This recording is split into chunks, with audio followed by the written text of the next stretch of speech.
ایک بھیڑیا شکار کی تلاش میں ادھر ادھر گھومتے گھومتے ایک غار کے پاس پہنچا جہاں سے تازہ گوشت کی مہک آ رہی تھی۔ بھوک اور اوپر سے تازہ گوشت اس سے رہا نہ گیا اور وہ غار کے اندر چلا گیا۔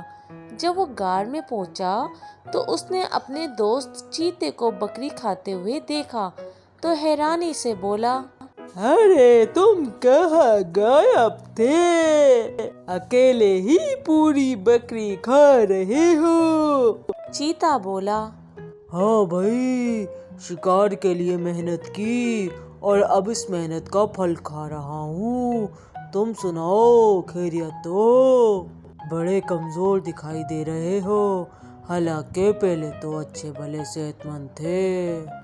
بھیڑیے نے کہا، کیا بتاؤں، تم تو آسانی سے شکار کر لیتے ہو، مگر مجھے کافی پریشانی ہوتی ہے۔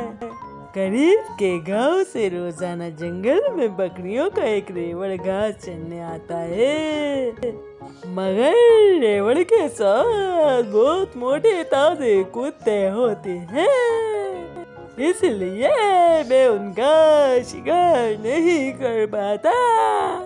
چیتے بھائی، تم مجھے کوئی آئیڈیا دو کہ میں کس طرح ان بکریوں کا شکار کروں اور واپس پہلے جیسی صحت بنا سکوں۔ چیتے نے کہا، میرے ذہن میں ایک آئیڈیا ہے۔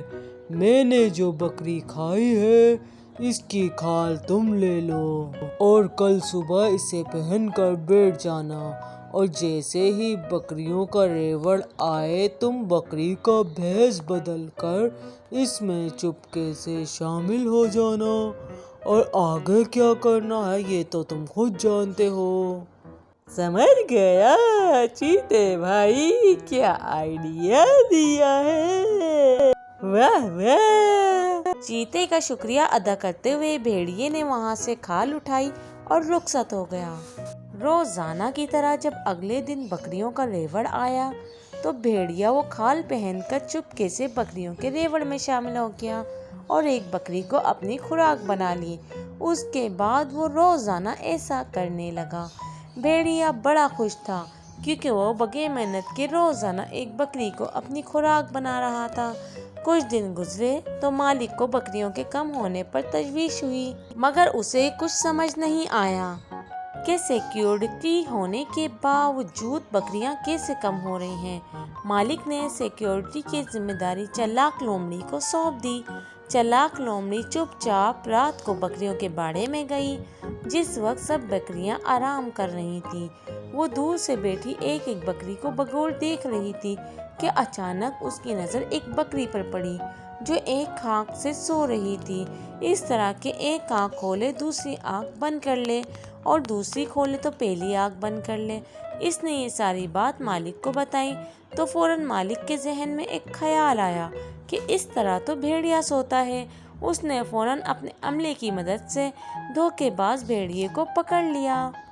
تو پیارے بچوں، جھوٹ بول کر، دھوکہ دے کر ہم عارضی طور پر تو کوئی خوشی حاصل کر سکتے ہیں، مگر یاد رکھیں کہ جھوٹ جلد یا کچھ دیر میں سامنے آ ہی جاتا ہے اور پھر آپ کے پاس پچھتاوے کے سوا کچھ نہیں بچتا۔